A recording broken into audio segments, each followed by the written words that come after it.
guys, we're back for another Dokkan battle video, and we've actually got some positive global news here. So, there's a couple of sort of like teasers in the news about events that are going to be coming very soon to global.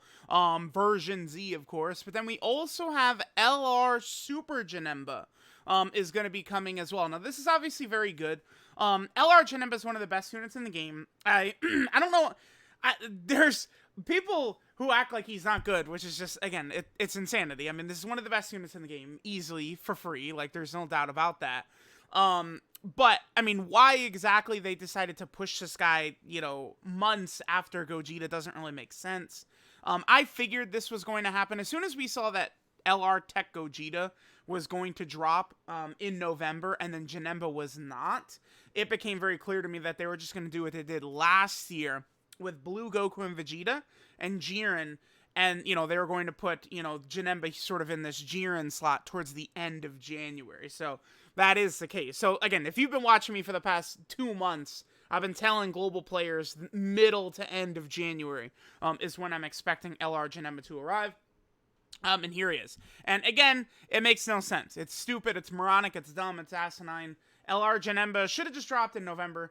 There's no reason why Janemba is dropping now.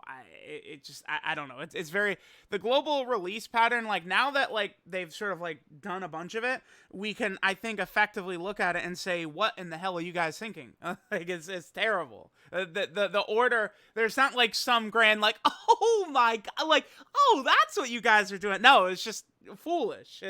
Janemba should have just dropped with Gogeta. Like, it's not rocket science here. But anyway, all right, so LR Janemba's coming. We'll start by talking about him, since he, of course, is, I think he is one of the best units in the game. In terms of yellow coin LRs, when this guy dropped, I feel like I liked only Broly probably better than him overall, the LR SCR EZA Broly. Since then, they have released a number of very good yellow coin LRs. God Goku and Hit, I think, being the premium unit among all of them. The Exchange Vegeta, I think, is also better than Janemba. Just such solid links, easy key, stuff like that. The thing with LR Janemba, right, is that this is a defensive unit. I would argue this is the best defensive unit in the game.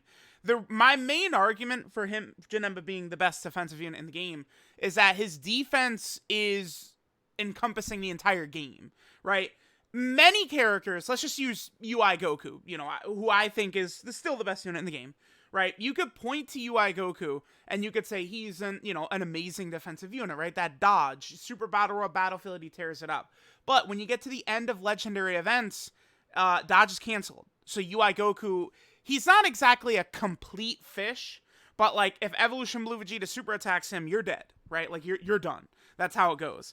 Full power Frieza, right? You know, as amazing as he can be, he could get, you know, past 300k defense very easily turn 1. But if he eats a super attack from one of these ridiculously tough bosses in, like, Super Battle Road or something like that, full power Frieza is taking a big fat L is what he's doing, right? Janemba, across the entire game, in virtually every situation against every boss, Janemba has great defensive utility. Better than, like, any other unit across the entire game, right? Because he is a guarding character, and he does have this right here. This is the Ki Blast nullification. Janemba has a 50% chance to nullify enemy Ki Blast super attacks. This includes, like, Evolution Blue Vegeta, who, you know, the devastating Final Flash, of course, is a Ki Blast super. Now, Janemba, though, where he struggles is offensively. Ki and damage are going to be an issue for Janemba at the start of fights. It is just the way it is. His Ki mechanic is not good. He gets 2 Ki, and then 22% attack and defense per attack as a second or third attacker in the turn. He's only guarding as first or second attacker in a turn. So a lot of times in difficult content, you don't really have the luxury of floating him, right? So it's like, you know, one negative with Janemba is, say you're doing like a Super Battle Road run. If you're rocking Janemba, like if he starts out on the rotation you don't really have an opportunity to float him off, right? He's stuck on the rotation he's on since he doesn't guard in slot 3. And also one reason why his damage and Ki struggles so hard is that, in, let's say, Movie Boss Extreme Super Battle Road, you don't have the luxury of putting JANEMBA as the second attacker in the turn. Typically, this boy needs to be in slot 1 to really take the brunt of the punishment, right? When JANEMBA fully builds up this, he's not struggling for ki, he's not struggling for damage anymore, and he is then God as far as defense goes. He can't be hurt. Rocking 300k defense with guard and the nullification, right? Like, JANEMBA is one of the best units in the game for long events. He's very high up there, right? Because again, once this is built up, it is just GG. His super attack effects are garbage. They literally do nothing. You can make a case to give him, I guess, additionals. To try and like get lucky, turn 1, he gets in slot 2, you additional, and you're able to get both like 2 procs of this one. You have to do 3 attacks in total. But crit is probably the best way to go if you don't want to be someone who goes dodge. For me, I gave my JANEMBA full dodge, and I've never regretted it because he's a defensive unit. I'm going to maximize his biggest strength, which is his defense, right? People get so uppity about the dodge stuff, but it's like, it's bringing value. Like, it's like, additionals, his super attack effects are, the worst in the game of, like, any top tier unit, basically. So, like, you're not getting extra value out of additionals besides just the second attack, or if he's, still building up this part of his passive right here. Link set is very good, as JANEMBA units always have really good link sets. One big L for JANEMBA is his lack of good teams.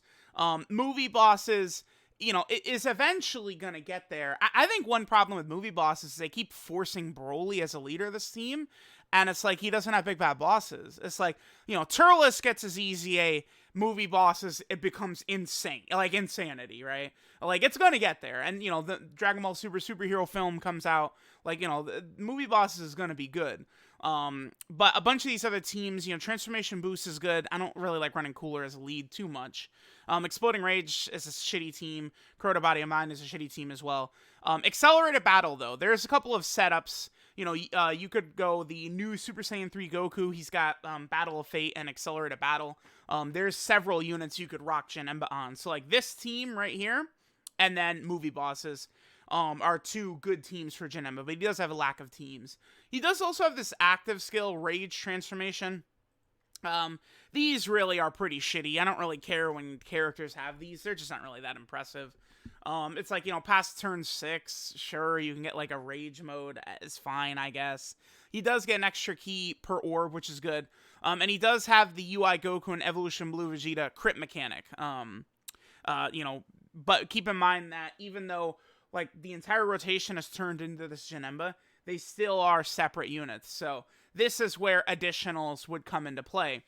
In order to get the 100% chance to crit, you'd have to additional with, the slot 2 JANEMBA, say. But this, the amount of times you're going to see this mode is very rare. I've only used this a handful of times. Very, very rarely have I gotten this off. LR JANEMBA is definitely one of the best units in the game, but he is also, beyond free to skip, right? Like, I see no argument whatsoever for summoning on his banner other than you actually are a crackhead and you can't go 5 seconds without using 5 stones. Every time you get stones, I've got to use them. It's like, there's no reason to summon for this guy, dude. Like, I don't know, like, I have to have JANEMBA to beat the GT Legendary Goku event Crota Body of Mine mission. Something like that is the only thing I could think of. Alright, his shitty banner. Take a look at this. It's just dude. Yeah, this is, oh my god. You can't, like, you can't summon on this. This is an L. JANEMBA's here, which is good. Pick him up with coins or some other method in the future. But yeah, it's good that JANEMBA is arriving, but really terrible banner. Okay, panel missions in LR Goku are going to be starting tomorrow. I'll probably do a level 10 link video for both this LR Goku and LR JANEMBA today then, for these global units coming. I got to get back in the thick of things. This Goku is absolutely incredible. This guy right here. I think an argument can be made that he's the best free-to-play unit in the game. Either him, I think LR Master Roshi, or I would say the LR androids are sort of like the 3 picks, I think, for best free-to-play unit in the game.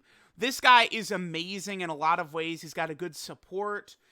He's on a lot of teams where he'll be able to make good use out of that support. But when we're talking about this unit specifically, key is definitely an issue for him.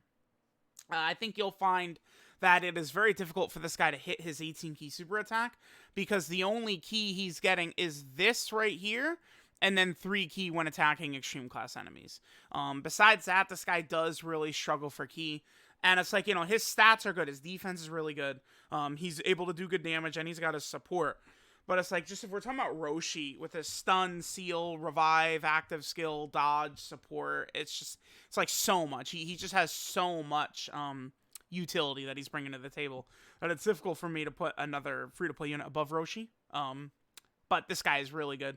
So there's going to be 2 methods to getting him. There's the panel missions, which everyone should do. There's literally no reason not to. They're all very, very simple.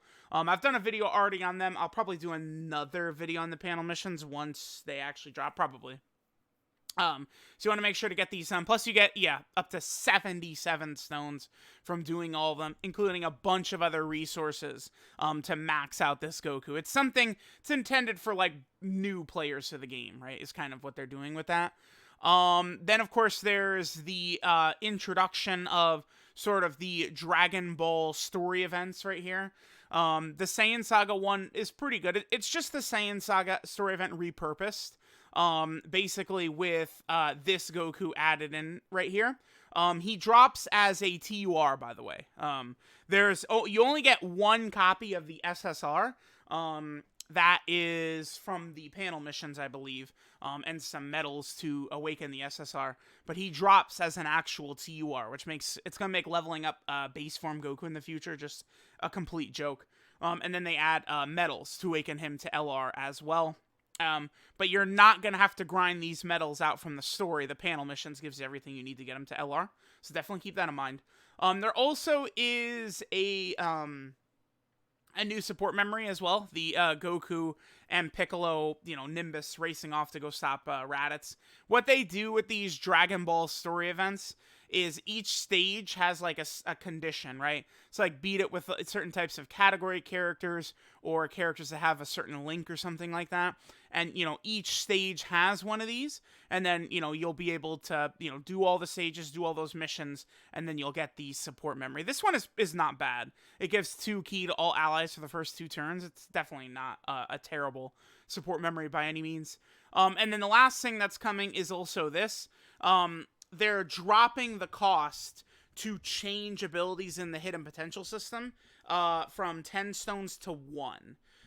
Later on, this will permanently settle at 5 stones in the future. So if there is anything you want to change in the hidden potential system on any characters, now is the time to do it where it's only 1 stone. Or an extra dupe of a unit, of course, right? So, I don't know. Let me know what you guys think about version Z dropping on global. So auto, LR JANEMBA, a lot of stuff is coming. If you guys are curious, let me just quickly add this in again. The place, where's quest mode in here? Quest mode. The stage that I personally use, and it is working very well for me. I don't recommend any other stage, even for boosts and everything. I do stage 8, 9 right here. The reason for that is all 5 Ginyu members are a stop sign fight, so you will always fight at least 5 of them. Whereas 23-8, there's Cybermen scattered across the entire map. You're going to miss a lot of the Cybermen constantly, and so you're missing a lot of the link levels constantly as well, but that's just not an issue on this stage 8 and 9. So it's at this stage, not only have I been using this auto, this is just what I use even with boosts, and when I'm just link leveling myself, I'm doing 8-9. 8-9 I think is the absolute go-to. So let me know what you guys think of all the stuff coming to global. Thanks guys for watching, and I'll catch you guys next time.